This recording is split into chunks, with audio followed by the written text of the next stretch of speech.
Praise the Lord. Hallelujah. സ്തോത്രം സ്തോത്രം സ്തോത്രം സ്തോത്രം സ്തോത്രം. കർത്താവിന്റെ അതിപരിശുദ്ധമായ തിരുനാമം ഈ അനുഗ്രഹിക്കപ്പെട്ട പ്രഭാതത്തിൽ വാഴ്ത്തപ്പെടുമാറാകട്ടെ. പ്രിയപ്പെട്ട ദൈവമക്കളെ, നമുക്ക് ഒരുമിച്ച് 2024 ഓഗസ്റ്റ് മാസം 23 വെള്ളിയാഴ്ച പ്രഭാതത്തിൽ കർത്താവിനെ ആരാധിക്കുവാനും കർത്താവിനെ സ്തുതിക്കുവാനും സ്വർഗീയ പിതാവ് നമുക്ക് ഒരുക്കി തന്നിരിക്കുന്ന നല്ല സമയത്തിനായിട്ട് നമുക്ക് നന്ദിയോടെ സ്തോത്രം ചെയ്യാം. സ്തോത്രം സ്തോത്രം സ്തോത്രം സ്തോത്രം സ്തോത്രം സ്തോത്രം സ്തോത്രം.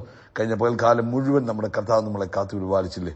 ആ കൈകളെയൊക്കെ ഒന്ന് ഉയർത്തി കർത്താവിനൊന്ന് സ്തോത്രം പറഞ്ഞ് നന്ദിയോടെ സ്തോത്രം, നന്ദിയോടെ സ്തോത്രം, നന്ദിയോടെ സ്തോത്രം, സ്തോത്രം സ്തോത്രം സ്തോത്രം. രാത്രികാലം നല്ല ഉറക്കം തന്നതിനായിട്ട് കർത്താവിന് സ്തോത്രം പറഞ്ഞാണ്ട് നന്ദിയോടെ സ്തോത്രം, നന്ദിയോടെ സ്തോത്രം, നന്ദിയോടെ സ്തോത്രം, നന്ദിയോടെ സ്തോത്രം ചെയ്യുന്നു. Hallelujah, hallelujah. സ്തോത്രം സ്തോത്രം സ്തോത്രം സ്തോത്രം. അതുപോലെ ആരോഗ്യത്തോടെ സൗഖ്യത്തോടെ ഈ പ്രഭാതത്തിൽ ഉണർത്തിയിരിക്കുന്ന കൃപകൾക്കായിട്ട് കരങ്ങൾ ഉയർത്തിയിട്ട് സ്തോത്രം പറയാം. സ്തോത്രം സ്തോത്രം സ്തോത്രം സ്തോത്രം സ്തോത്രം സ്തോത്രം. ആമേൻ. ഈ പകൽക്കാലം കൈപിടിച്ച് നടത്തുന്ന കർത്താവിന്റെ സ്നേഹം, ആമേൻ. നമ്മുടെ ആവശ്യങ്ങളിൽ നമ്മുടെ കൂടെ ഇരിക്കുന്ന കർത്താവിന്റെ സ്നേഹം, നമുക്ക് ബുദ്ധി ഉപദേശിച്ച് ആലോചന പറഞ്ഞ് നമ്മളെ നടത്തുന്ന ദൈവസ്നേഹത്തിനായിട്ട് നമുക്ക് നന്ദിയോടെ സ്തോത്രം ചെയ്യാം. സ്തോത്രം സ്തോത്രം സ്തോത്രം സ്തോത്രം സ്തോത്രം. ഇത് യഹോവയുണ്ടാക്കിയ ദിവസമാണ്. നാം സന്തോഷത്തോടെ ആനന്ദത്തോടെ ഹല്ലേലൂയ സ്തോത്രം സ്തോത്രം സ്തോത്രം സ്തോത്രം. ആമേൻ. ആമേൻ. ആനന്ദത്തോടെ ദൈവത്തിന് നമുക്ക് സ്തോത്രം ചെയ്യാം. കർത്താവ് ചെയ്ത എല്ലാ നന്മകൾക്കും നമുക്ക് നന്ദി പറയാം. യഹോവ നല്ലവനല്ലോ, അങ്ങയുടെ ദയ ഇന്നും എന്നേക്കുമുള്ളത്. ഹല്ലേലൂയ സ്തോത്രം സ്തോത്രം. സങ്കീർത്തനക്കാരൻ പറയുക 74-ാം സങ്കീർത്തനത്തിൽ 71-ാം സങ്കീർത്തനം 14-ാം വാക്യം, ഞാനോ എപ്പോഴും പ്രത്യാശിക്കും, ഞാൻ മേൽക്കുമേൽ കർത്താവിനെ സ്തുതിക്കും. ആമേൻ. എന്റെ വായ് ഇടപെടാതെ കർത്താവിന്റെ നീതിയെയും രക്ഷയും വർണ്ണിക്കും. അവയുടെ സംഖ്യ എനിക്ക് അറിഞ്ഞുകൂടാ. നമുക്ക് ഒരുമിച്ച് പ്രാർത്ഥിക്കാം. എല്ലാവരും കണ്ണുകൾ അടച്ചാട്ട്. ആമേൻ. ആരും അശ്രദ്ധരായിട്ട് നിൽക്കാതെ പ്രാർത്ഥനയിൽ എല്ലാവരും ഏകാഗ്രപ്പെട്ട്, പിതാവേ, ഞങ്ങൾ ഒരുമിച്ച് നസ്രയനായ യേശുവിൻ നാമത്തിൽ അങ്ങയുടെ അടുക്കിലേക്ക് അടുത്ത് വരുന്നു. അപ്പാ, ഞങ്ങൾ അങ്ങേ ആരാധിക്കുന്നു, അങ്ങേക്ക് സ്തോത്രയാഗം അർപ്പിക്കുന്നു. യേശു ക്രിസ്തുവിന്റെ നാമത്തിൽ ഞങ്ങൾ അങ്ങേ ആരാധിക്കുന്നു. അപ്പൊ ഇന്ന് പ്രഭാതത്തിൽ ഈ ശബ്ദം കേൾക്കുന്ന എല്ലാവർക്കും വേണ്ടി ഞങ്ങൾ ഒരുമിച്ച് പ്രാർത്ഥിക്കുക. നസ്രയനായ യേശു ക്രിസ്തുവിന്റെ നാമത്തിൽ ഇന്ന് ഈ ശബ്ദം കേൾക്കുന്ന എല്ലാവരെയും ഞങ്ങൾ അനുഗ്രഹിക്കുന്നു. അമേൻ. തന്റെ കുഞ്ഞുങ്ങളുടെ ആവശ്യങ്ങൾ എന്തു തന്നെയാണെങ്കിലും ഇന്ന് പകൽ യേശുവിന്റെ നാമത്തിൽ അതിന്മേൽ അത്ഭുതങ്ങൾ സംഭവിക്കുന്നതിനായിട്ട് സ്തോത്രം ചെയ്തു. നസ്രയനായ യേശു ക്രിസ്തുവിന്റെ നാമത്തിൽ അത്ഭുതങ്ങൾ തന്റെ കുഞ്ഞുങ്ങളുടെ ജീവിതത്തിൽ സംഭവിക്കട്ടെ. പ്രത്യേകിച്ച് ആമേൻ, രോഗത്താൽ ഭാരപ്പെട്ടിരിക്കുന്നവർ ഇന്ന് അത്ഭുതകരമായ സൗഖ്യത്തിലേക്ക് നയിക്കപ്പെടുന്നതിനായിട്ട് സ്തോത്രം. നസ്രയനായ യേശുവിൻ നാമത്തിൽ സൗഖ്യമാവുക, ആരോഗ്യം പ്രാപിക്കുക. ആമേൻ, ആമേൻ, ആമേൻ. ഉന്മേഷമുള്ളവരായി തീരുക. ദൈവകൃപയിൽ ആമേൻ സൂക്ഷിക്കപ്പെടുന്നതിനായിട്ട് സ്തോത്രം ചെയ്യുന്നു. സാമ്പത്തിക ബുദ്ധിമുട്ടിലൂടെ കടന്നു പോകുന്നവരെ ഓർക്കുന്നു. നസ്രയനായ യേശുവിന്റെ നാമത്തിൽ അതിനകത്തും തന്റെ കുഞ്ഞുങ്ങൾ പുറത്തു വരട്ടെ, പുതിയ വഴികൾ തുറന്നു വരട്ടെ എന്ന് പ്രാർത്ഥിക്കുന്നു. ഹല്ലേലൂയ. Thank you Jesus. അതുപോലെ കർത്താവേ, റിബല്യൻസ് ആയിട്ടിരിക്കുന്ന കുഞ്ഞുങ്ങൾ, അവൻ മാതാപിതാക്കളെ അനുസരിക്കാത്തവർ, ഹല്ലേലൂയ സ്തോത്രം, ദൈവിക വഴികളിൽ നിന്ന് മാറി നടക്കുന്നവരെ ഞങ്ങൾ അങ്ങനെ കൈകളിലേക്ക് തരുന്നു. നസ്രയനായ യേശുവിന്റെ നാമത്തിൽ ആ റിബല്യൻ സ്പിരിറ്റിനെ ഞങ്ങൾ ഭർസിക്കുന്നു. അവർ മടങ്ങി വരട്ടെ ക്രിസ്തുവിലേക്ക്. അതുപോലെ കർത്താവേ, മറ്റു പ്രയാസങ്ങളാൽ ബുദ്ധിമുട്ടുകളാൽ ഇന്ന് പ്രഭാതത്തിൽ കഴിയുന്നവരുണ്ട്. ആമേൻ. മാനസികമായ വ്യതകളിലൂടെ കടന്നു പോകുന്നവരുണ്ട്. ഇന്ന് പൽക്കാലം ദൈവിക സമാധാനം സകല ബുദ്ധിയെയും കവിയുന്നു. ദൈവത്തിന്റെ സമാധാനം തന്റെ കുഞ്ഞുങ്ങളുടെ ഹൃദയങ്ങൾക്കകത്ത് അവൻ നിറഞ്ഞു കവിയുന്നതിനായിട്ട് സ്തോത്രം ചെയ്യുന്നു. പരിശുദ്ധാത്മാവ് ഇടപെട്ടിരിക്കുന്നതിന് നന്ദി കർത്താവേ. ലോകത്തെമ്പാട് നടക്കുന്ന കർത്താവിന്റെ വേലയെ അനുഗ്രഹിച്ചു പ്രാർത്ഥിക്കുന്നു. കർത്താവ് പരിശുദ്ധാത്മാവിന്റെ വലിയ നിറവിനെ അയക്കണം. അളവ് കൂടാതെ നൽകുന്നവനാണല്ലോ അങ്ങ്. ഇന്ന് അഭിഷക്തന്മാർ ശക്തമായി ശുശ്രൂഷിക്കുവാൻ, ലോകവ്യാപകമായ ഒരു ഉണർവുണ്ടാകുവാൻ ഇടവരുത്തുന്നതിനായിട്ട് സ്തോത്രം. പ്രത്യേകിച്ച് മിഡിൽ ഈസ്റ്റിനെ അനുഗ്രഹിക്കുന്നു. ഇന്നത്തെ സഭായോഗം അനുഗ്രഹമായി തീരട്ടെ എന്ന് പ്രാർത്ഥിക്കുന്നു. പ്രത്യേകിച്ച് കർത്താവെ, നന്ദിയോടെ സ്തോത്രം. പുതിയ പുതിയ അനേക വേലക്കാർ ദിവസങ്ങളിൽ എഴുന്നേൽക്കുവാൻ ഞങ്ങൾ പിതാവിനോട് പ്രാർത്ഥിക്കുന്നു. യേശുവിന്റെ നാമത്തിൽ അഭിഷക്തന്മാർ എഴുന്നേൽക്കട്ടെ. ഇന്ന് നമ്മുടെ സഭായോഗവും ഏറ്റവും അനുഗ്രഹപൂർണമായി തീരട്ടെ. പ്രാർത്ഥന കേട്ടതിനായി സ്തോത്രം. എല്ലാം അങ്ങേക്കും, എല്ലാം മഹത്വം അങ്ങേക്ക്, യേശുവിൻ നാമത്തിൽ തന്നെ. ആമേൻ, ആമേൻ, ആമേൻ. കർത്താവ് നിങ്ങളെ ധാരാളമായിട്ട് അനുഗ്രഹിക്കട്ടെ. പ്രത്യേകിച്ച് ഇന്ന് രാവിലെ ഇന്ത്യൻ സമയം 8:15 നമ്മുടെ സഭായോഗം ആരംഭിക്കും.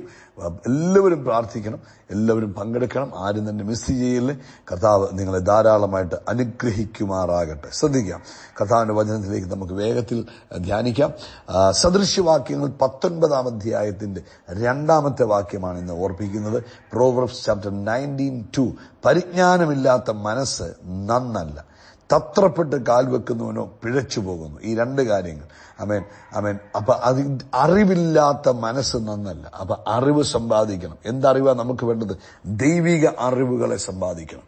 പരിശുദ്ധാത്മാവിൽ നിറഞ്ഞ് ദൈവത്തിന്റെ വചനത്തെ നമ്മൾ ധ്യാനിക്കുമ്പോൾ നമുക്ക് എന്ത് ലഭിക്കും? ദൈവത്തിന്റെ അറിവുകൾ ലഭിക്കും. പലപ്പോഴും പലരും പരാജയപ്പെട്ടു പോകുന്നത് പരിജ്ഞാനമില്ലായികയാലെന്ന എന്റെ ജനം നശിച്ചു പോകുന്നു. അപ്പൊ എന്ത് പരിജ്ഞാനമാവേണ്ടത്? ദൈവിക പരിജ്ഞാനം പ്രാപിക്കണം. ദൈവിക പരിജ്ഞാനം പ്രാപിക്കണമെങ്കിൽ ദൈവവചനം ധ്യാനിക്കുന്നവരായിരിക്കണം, ദൈവവചനം കേൾക്കുന്നവരായിരിക്കണം, ദൈവവചനം പ്രാക്ടീസ് ചെയ്യുന്നവരായിരിക്കണം. അങ്ങനെ വരുമ്പോൾ നമ്മൾ എന്തായി മാറും? നമ്മൾ പരിജ്ഞാനമുള്ളവരായി മാറും. അടുത്തത് പറയാം, തത്രപ്പെട്ട് കാൽ വെക്കുന്നവൻ, ഹല്ലേലൂയ, പിഴച്ചു പോകുന്നു. അതായത് തിടുക്കത്തിൽ ഒരു കാര്യവും ചെയ്യാൻ ഒരു കാരണവശാലും പാടില്ല. ദൈവമക്കൾ തിടുക്കത്തിൽ ക്ഷമയില്ലാതെ പ്രവർത്തിക്കുവാൻ പാടില്ല. ക്ഷമയോടുകൂടെ വേണം ദൈവത്തിന്റെ മക്കൾ സകല കാര്യങ്ങളും ചെയ്യുവാൻ. നമുക്ക് ഈ ലോകത്തിൽ ഉള്ള സിസ്റ്റമാണ് വളരെ പെട്ടെന്ന് ചാടിക്കേറി ചെയ്യുക. ഒന്നാമത് പെട്ടെന്ന് മറുപടി പറയുക, തത്രപ്പെട്ട് മറുപടി പറയല്ലേ. വളരെ വളരെ വേഗത്തിൽ മറുപടി പറയാൻ പോകല്ലേ. പറയുന്നതിന് താമസവും കേൾക്കാൻ വേഗതയും വേണമെന്ന തിരുവെഴുത്ത് പറഞ്ഞു. അപ്പൊ നമ്മളോടൊരാൾ കോപിച്ചാൽ, നമ്മളോടൊരാൾ ദേഷ്യപ്പെട്ട് സംസാരിച്ചാൽ നമ്മൾ തിരിച്ചു പെട്ടെന്ന് കോപിക്കുവാനോ ദേഷ്യപ്പെടുവാനോ പാടില്ല. നമ്മൾ അവിടെ ആത്മസംയമനം പാലിക്കണം. അത് ദൈവത്തിന്റെ വചനത്തിലെ വ്യവസ്ഥയാണ്. അത് ദൈവിക പരിജ്ഞാനമാണ്. നമ്മൾ അവിടെ മിണ്ടാതിരിക്കണം. പെട്ടെന്ന് കയറി മറുപടി പറയും. ഒരാൾ നമ്മളോട് ഫോണിൽ കൂടെ നമ്മളെ വഴക്ക് പറയുക, അല്ലെങ്കിൽ നമ്മളോട് ദോഷമായിട്ട് സംസാരിക്കും, പെട്ടെന്ന് നമ്മൾ തിരിച്ചു പറയാൻ പോകരുത്. നമ്മൾ വേണമെങ്കിൽ ആ ഫോൺ അങ്ങ് വെച്ചിട്ട് പിന്നെ പറഞ്ഞാലും മതി. അല്ല, അവർ ഇങ്ങോട്ട് പിന്നീട് നമുക്ക് അവരെ വിളിച്ചു പറയണം. നമ്മുടെ മനസ്സിൽ തോന്നുന്നു, എന്നാൽ അവരെന്നോട് അങ്ങനെ പറഞ്ഞല്ലോ, എനിക്ക് അവരോട് സംസാരിക്കണം എന്ന് തോന്നിയാലും നമ്മൾ കഴിവുണ്ടെങ്കിൽ അത് പറയാതിരിക്കണം. നമ്മൾ സംയമനം പാലിക്കണം. തത്രപ്പെട്ടൊരു കാര്യം ചെയ്യില്ല. ഒരു തീരുമാനവും ജീവിതത്തിൽ പെട്ടെന്ന് എടുക്കരുത്. ദൈവസന്നിധിയിൽ പ്രാർത്ഥിച്ച്, കർത്താവിന്റെ സന്നിധിയിൽ നിന്ന് ആലോചന പ്രാപിച്ച് ഏത് കാര്യവും തീരുമാനിക്കാവുള്ളൂ. ഉദാഹരണം പറഞ്ഞാൽ, കർത്താവായ യേശു ക്രിസ്തു തന്റെ ശുശ്രൂഷ കാലഘട്ടത്തിൽ ഏത് കാര്യം ചെയ്യുമ്പോഴും പ്രാർത്ഥിച്ച് പിതാവിൽ നിന്നൊരു കൺഫർമേഷനിലാണ് കാര്യങ്ങൾ ചെയ്തത്. നമുക്കറിയാം, ശിഷ്യന്മാരെ തെരഞ്ഞെടുക്കുന്ന ആ സീസൺ നോക്കി ഒരു രാത്രികാലം മുഴുവനും പിതാവിന്റെ കൂടെ ഇരുന്ന് പ്രാർത്ഥിച്ച് തീരുമാനിച്ചതിന് ശേഷമാണ് ശിഷ്യന്മാരെ തെരഞ്ഞെടുക്കുന്നത്. നമ്മുടെ ജീവിതത്തിലും അതുപോലെ ആയിരിക്കണം. തത്രപ്പെട്ട് ഒരു കാര്യത്തിലും ഇമ്മീഡിയറ്റ്ലി വളരെ വേഗത്തിൽ ഒരു തീരുമാനം എടുക്കാൻ പോകരുത്. ദൈവസന്നിധി പ്രാർത്ഥിക്കുക, കർത്താവേ, ഇന്നൊരു കാര്യം വന്നിട്ടുണ്ട്, എന്താ ചെയ്യേണ്ടത്? ഇന്ന ബിസിനസ് തുടങ്ങുന്ന കാര്യം, അല്ലെങ്കിൽ ഇന്ന കാര്യം മേടിക്കുന്ന കാര്യം, അല്ലെങ്കിൽ വിവാഹത്തിന്റെ കാര്യം, കുഞ്ഞുങ്ങളെ പഠിക്കാൻ വിടുന്ന കാര്യം, അല്ലെങ്കിൽ എന്ത് തന്നെ ആയിക്കോട്ടെ, കർത്താവിന്റെ സന്നിധിയിൽ ഇരുന്ന് പ്രാർത്ഥിക്കുക. കർത്താവിൽ നിന്ന് ഒരു കൺഫർമേഷൻ മേടിക്കുക. അത് കൂടാതെ ഒരു കാരണവശാലും എടുത്തു ചാടി ഒന്നും ചെയ്യരുത്. അവിടെയൊക്കെ എന്ത് വരാൻ സാധ്യതയുണ്ട്? പിഴച്ചു പോകാൻ, പരാജയപ്പെട്ടു പോകാൻ ഒക്കെ സാധ്യതയുണ്ട്. അതുകൊണ്ട് ഇന്ന് ഈ ശബ്ദം കേൾക്കുന്ന ഓരോ ദൈവമക്കളും കർത്താവിൽ നിന്ന് ആലോചന പ്രാപിക്കും. നമുക്ക് ഏറ്റവും നല്ല ആലോചനയായി നമ്മുടെ കർത്താവുണ്ട്. ദൈവത്തോട് ചോദിക്കുക, കർത്താവിൽ നിന്ന് പ്രാപിക്കുക, എന്നിട്ട് ചെയ്യാവുള്ളൂ കേട്ടോ. കർത്താവ് ഈ വചനത്താൽ നിങ്ങളെ അനുഗ്രഹിക്കട്ടെ. ഒരു കാരണവശാലും ഒരു കാര്യത്തിലേക്ക് എടുത്തു ചാടരുത്. ഒരു പ്രോപ്പർട്ടി ആരെങ്കിലും പറഞ്ഞത് നല്ലതാ, ഉടനെ എടുത്തങ്ങ് ചാടിയേക്കരുത്. അവിടെ നിൽക്കുക, പ്രാർത്ഥിക്കുക, ദൈവത്തിൽ നിന്ന് ആലോചന ചോദിക്കുക. സ്തോത്രം. അതിന് തീരുമാനമെടുക്കുന്നതിന് മുമ്പ് നമുക്ക് കർത്താവിനോട് ചോദിക്കാം, കർത്താവിന്റെ ഹിതമാണോ? അതിനുശേഷം നമുക്ക് തീരുമാനിക്കാം. ഏത് കാര്യമാണെങ്കിലും അങ്ങനെ ചെയ്യണം കേട്ടോ. കർത്താവ് നിങ്ങളെ അനുഗ്രഹിക്കട്ടെ. ഈ പ്രഭാതത്തിൽ യേശുക്രിസ്തുവിന്റെ നാമത്തിൽ അത്ഭുതങ്ങൾ നടക്കും, അടയാളങ്ങൾ നടക്കും, വീരപ്രവൃത്തികൾ നടക്കും. നമ്മൾ അത്ഭുതമായി മാറും. We are blessed. We are really blessed. We are permanently blessed and highly favored. God bless you.